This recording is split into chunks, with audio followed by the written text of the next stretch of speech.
Hello, हाँ राधे राधे महाराज जी। जी महाराज जी, हमारा प्रश्न कुछ ऐसा है कि हमारे भांजे देखो हैं और एक लड़की के साथ में काफ़ी दिन से रह रहे हैं। भांजा भांजा, और अब कहते हैं शादी नहीं करेंगे उससे। उस लड़की के साथ रहे, अब शादी नहीं करना। हाँ, अब क्यों? आप ये पूछ लीजिए सर। बात कराओ भांजे से। राधे राधे महाराज। राधे राधे। महाराज जी, हमने एक वीडियो देखी थी अंतर्जातीय विवाह की। हाँ बैठ जी।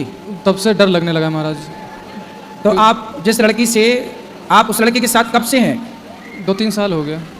तो 2-3 साल में आपने उससे शादी ब्याह करने का बोला था पहले? नहीं, थोड़ा वादा किया था पहले। थोड़ा वादा किया? पहले वादा किया था तो वो मना कर रही थी। उसके बाद जब अब वो कह रही है तो हमने अंतर्जातीय वाली वीडियो देख ली, तब से महाराज जी हम डर गए। ठीक है, अंतर्जातीय विवाह नहीं करना चाहिए, बात सही है जी महाराज जी की उसमें बताते हैं कि पितर और आपके माँ बाप नरक लोग चले जाएंगे। बिल्कुल सही है। जो संतान होगी वो वर्ण शंकरी हो जाएगी। जी महाराज जी। तो आप क्या चाहते हैं कि विवाह ना करें? महाराज जी, हम अपने जो है पितरों को और माँ बाप को नरक नहीं भेज। और ये क्या चाहते हैं आपके मामा? नहीं, लेकिन जिस लड़की के साथ तुम पूरी तरीके से पति पत्नी के रूप में रहे, थोड़ा माइक पास में लो। पति पत्नी को रूप में आप रहे हो 2-3 साल, अब वो लड़की कहाँ जाएगी? बात सही है। वो लड़की कहाँ जाएगी? वो हमारी कोई नहीं है, वो बहुत दूर की लड़की हमारे यहाँ से 300 किलोमीटर दूर की है। ठीक है। लेकिन वो लड़की कहाँ जाएगी जो हमारी पुत्री के समान है? और आज तुम उसको, वो क्या करेगी अब? भाई ये बताओ, उस लड़की को शादी के पहले किसी आदमी के साथ पत्नी की तरह क्यों रहना है? पहले तो ये सवाल, वो रही क्यों? ये आदमी, ये पुरुष किसी महिला के साथ शादी के पहले क्यों रहे पति पत्नी की तरह? इन्होंने वादा किया था कि हम शादी करेंगे। इन्होंने वादा किया था? हाँ। बात कराओ। महाराज जी, वादा हमने नहीं किया था। हमने पहले कहा था शादी के लिए, उसके बाद इन्होंने मना कर दिया था। ठीक है। अब ये कह रही हैं। कौन है वो लड़की? लड़की भी आई है, बात कराओ। राधे राधे गुरुजी। क्या नाम है आपका? सपना। सपना। तो शादी किससे करनी है? जी मेरी इनसे बात हुई थी तो इन्होंने कहा था कि मैं आपसे शादी करूंगा, मैं आपको कभी नहीं छोड़ूंगा। और जब से 1-2 महीने हो गए, उन्होंने वो वीडियो वाली क्लिप देखी है, तब से उन्होंने मना कर दिया कि मैं नहीं करूंगा। ठीक है, तो आपको पहले शादी के पहले आदमी के साथ क्यों रहना है ये बताओ। शादी तो हुई नहीं आपकी और किसी भी पुरुष के साथ आप पत्नी की तरह रहने लग गई, इसमें आपकी गलती है या नहीं? बोलो बोलो। सारी लड़कियों को आपकी तरह ही करना चाहिए क्या? इन्होंने वादा किया था। अरे वादा तो आदमी खूब करता है, तो वादा करके निभाया किसने? है ना? तो कोई आपसे वादा, कल को कोई दूसरा लड़का, सुनो, कल को कोई दूसरा लड़का आपसे वादा कर ले कि हम शादी कर लेंगे, तो तुम उसकी पत्नी की तरह रहने लग जाओगी? नहीं महाराज जी, इनके मम्मी पापा, इनका पूरा परिवार राजी हो गया था शादी के लिए। 5-6 महीने का समय दिया गया था और मम्मी पापा अभी परेशान है शादी करने के लिए। अब ये मना कर रहे हैं, तब मैंने हाँ किया था। दोनों के माँ बाप की राजी मर्जी थी जी। तो देख लो भाई, जैसे सबकी सहमति बने वैसा काम कर लो। पर आपने जो किया वो गलत है। शादी के पहले किसी, देखो ये लड़की से हर लड़की को सीख लेना चाहिए कि शादी के पहले किसी भी पुरुष से शारीरिक संबंध ना बनाओ। अपने शरीर, इसलिए कहते हैं पहले ब्रह्मचर्य आश्रम है फिर गृहस्थ है। अपने शरीर पर कंट्रोल, विवाह कर लेती तब ना तुम पत्नी की तरह रहती। पहले पत्नी की तरह रह लो, फिर शादी बाद में कर लेंगे, है ना? यही सोचा था आपने, पहले शादी कर लेती फिर तब रहती पत्नी की तरह। इन्होंने मुझे कुछ समय दिया था महाराज जी, तो उतने समय तक अपने आप को संभाल के रखती, उतने समय तक संभाल लेती अपने आप को, और ये भी संभाल लेते अपने आप को। अब क्या समाधान है बताओ? महाराज जी, हम अपने माँ बाप को नरक नहीं भेज सकते, ना अपने पितरों को। तो फिर आपने इस लड़की की जिंदगी खराब क्यों कर दी? नहीं महाराज जी, हमने खराब नहीं की है? हमने कोई खराब नहीं की। तो आप इसके साथ रिलेशन में नहीं रहे कि रहे भी नहीं रहे भी, दोनों बातें हैं महाराज जी। तो आपने तो अब अपने माँ बाप की चिंता है, तो आपको उस लड़की के बारे में पहले विचार करना था कि आप किसी लड़की की जिंदगी खराब ना करो। जी महाराज जी, गलती तो है हमारी। तो गलती है तो अब उसे ठीक किया जाए गलती को, ठीक है? किसी भी लड़की के साथ, लड़की कोई मजाक थोड़ी है कि आप उसके साथ मजाक कर रहे हैं उसके शारीरिक संबंध बना के। जी महाराज। आप अब उस लड़की को यूं ना परेशान करो, उसका जीवन कहाँ जाएगा? अब कौन ब्याह करेगा उससे? महाराज जी, अब आप ये आदेश करिए कि इनको शादी करना है कि नहीं करना है। बस आपके यहाँ आदेश का इंतजार है। कई दिन से बहुत मुश्किल से लखनऊ से लाया हूँ इनको। महाराज जी कहेंगे तो हम शादी कर लेंगे, नहीं कहेंगे तो भी नहीं करेंगे, ये इन्होंने कहा है। आपकी जाति क्या है? गड़रिया पाल। गड़रिया। और इनकी जाति क्या है? गोंड है? गोंड गोंड। क्या जाति है? किन से बात कराओ? क्या जाति है आपकी? मेरी जाति गोंड है महाराज जी। गौंड जाति। जी।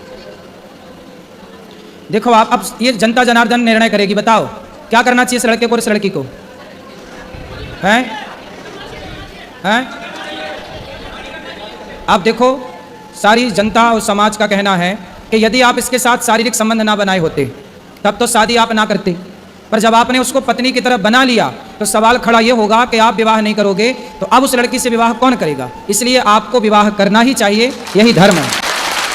आपको अब इसके साथ विवाह करना चाहिए, यही धर्म है अब आपके लिए, ठीक है। और भगवान के आगे प्रार्थना करो कि प्रभु हमारी जो संतान होगी उससे आप स्वीकार करिए जलदान जो भी है। अब आपको देखो इस लड़की के साथ ना इसको धोखा नहीं देना चाहिए। हर लड़के के लिए ये सबक है कि शादी ब्याह करने के पहले ना कोई लड़की किसी पुरुष से कोई संबंध बनाए, ना पुरुष किसी लड़की से संबंध बनाए। शादी ब्याह पहले कर लो, फिर पति पत्नी की तरह रहो रिश्ते में। शादी के पहले रिश्ते में रहने की ज़रूरत नहीं है, वरना ठीक नहीं होता ना बेटा। लेकिन अब आपको इससे विवाह कर लेना, यही धर्म है। बताओ माइक लो, क्या करोगे? जैसा आपका आदेश हो महाराज जी, बस हमारे माँ बाप और पितर नरक न जाएं, बस ये कृपा कर दीजिए। आप उनके नाम से भागवत जी का पाठ कराना, उनको भागवत जी सुनवाना, वो कभी नरक नहीं जाएंगे। भागवत सुनने वाला सदगति को प्राप्त करता, निश्चिंत रहिए। राधे ठीक राधे। है, तो करोगे ना शादी? जी महाराज। अब इसे धोखा तो नहीं दोगे? नहीं। और इसे छोड़ोगे तो नहीं? नहीं। अब इसका सदा साथ निभाना। जी महाराज। ठीक है? जी महाराज। पक्का वादा? पक्का वादा। बिल्कुल, खुश रहो। राधे राधे महाराज। राधे राधे गुरुजी। जी राधे राधे। गुरुजी मेरा एक सवाल है कि हमारे घर में जैसे लड्डू गोपाल हैं, मैं शिव जी का कंकड़ पत्थर लेकर आई हूँ, तो मैं उनको भी पूजा पाठ करती हूँ। लक्ष्मी जी हैं, गणपति जी हैं, तो सभी जी को मतलब सभी को भोग लगाती हूँ। तो भोग लगाने के लिए मैं एक ही थाली में सभी को भोग पवाती हूँ, तो वैसा ही करना है? क्योंकि मैं अगर कान्हा जी को भोग लगाती हूँ तो तुलसी जी उसमें पड़ती है, और कहते हैं कि शिव जी को तुलसी जी नहीं चढ़ती हैं। ऐसा है कि जब आप भगवान कृष्ण को, कान्हा जी को, भगवान नारायण को भोग लगाते हैं तो वह भोग लगाने के बाद जो प्रसादी बची तो वह प्रसादी शंकर जी ग्रहण करते हैं। अच्छा। तो वो एक थाली जब भगवान शालिग्राम जी भगवान नारायण को लग गई जी। तो फिर वो सबको लग गई। अलग अच्छा। से किसी को लगाने की जरूरत, शंकर जी वही प्रसाद पाते हैं। अच्छा, तो सबको अलग से लगाने की ज़रूरत नहीं है ना अब, तो इसीलिए मैं वही क्वेश्चन था। और दूसरा सवाल मेरा ये है कि अभी जैसे कि मैं इनको लेकर आई हूँ, तो शिव जी की भी बहुत बड़ी भक्त हूँ मैं, लाला की तो हुई, शिव जी की भी हूँ। तो शिव जी मेरे वहाँ पे घर पे अकेले हैं, हम 3 जन ही हैं, मैं, मेरी पुत्री और मेरे हस्बैंड, हम 3 जन ही रहते हैं। तो वहाँ पे घर पे मैंने लॉक लगा करके आई हूँ, बट मेरा मन बहुत विचलित है कोई बात नहीं, ठीक कि है। लक्ष्मी माता गणेश जी हैं, मैं उनको कुछ दे नहीं पा रही हूँ। हम 1 हफ्ते से वृंदावन में है, तो कोई बात नहीं, भगवान देखो आपके भाव में होते हैं। जी। भगवान कभी कैद नहीं होते कि आपको लगा कि ताला लगा दिया तो भगवान कैद हो गए। भगवान को कभी बंधन नहीं होता। भगवान जहाँ भाव से पुकारो वहाँ होते हैं। जी। ठीक है, जब आप यहाँ हैं तो भगवान यहाँ हैं, जब आप घर पे हैं तो भगवान घर पे हैं। जी, ऐसा भाव रखना चाहिए। जी जी। और एक और चीज़ है, माफ़ी, बट आपने एक कथा में कहा था, जो मैं सुनती हूँ आपकी कथाएं जी। हमेशा, तो एक रील पे आपने कहा था कि जब भी आपकी सास हो या ननद हो, तो अगर आपका घर है, आप जब एक बार शादी करके आती हैं तो वहीं पे रहा करो, कुछ भी हो जाए, भले ही कुछ भी हो जाए, कितना भी परेशानी झेलो, लेकिन आप वहीं पे रहो, उनकी छाती पे मूंग डालो, जैसा कि आपने कहा था।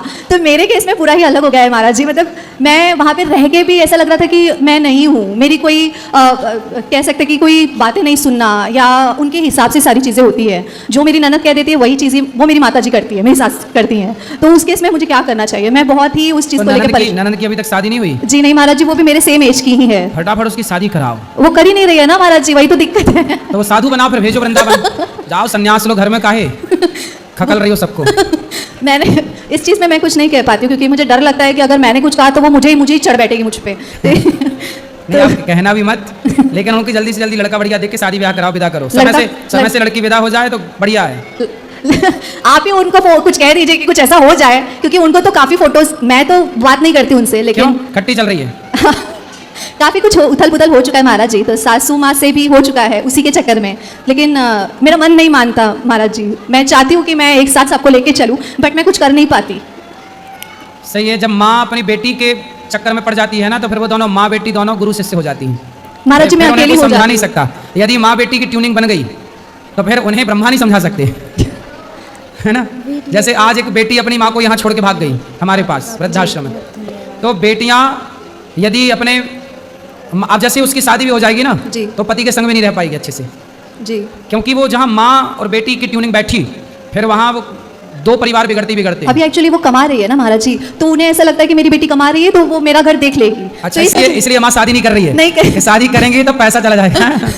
और वो रुकती भी है ना महाराज जी, उनको फोटो दिखाया जाता है, बट वो सारे लड़कों को मना कर देती है। सारे लड़कों को कई फोटो दिखाए गए हैं मेरे रिश्तेदारों में, लेकिन वो पसंद ही नहीं करती किसी को। अच्छा है वो लड़के बची रहे बेचारी से, भला है उन लड़कों का, बच गए। तो उस केस में क्या करना चाहिए महाराज जी? बचने दो लड़कों को, ना मारो ना मरवाओ। तो मैं अभी जीने वहाँ दो। से अलग रहती हूँ महाराज जी। हाँ, आप अलग ही रहो बिल्कुल। क्योंकि बहुत दिक्कत हो गई थी महाराज जी इस वजह से, तो मैंने कुछ गलत तो नहीं किया, क्योंकि नहीं, मैं अलग रहो। तो आपकी सास आपसे बात नहीं करती?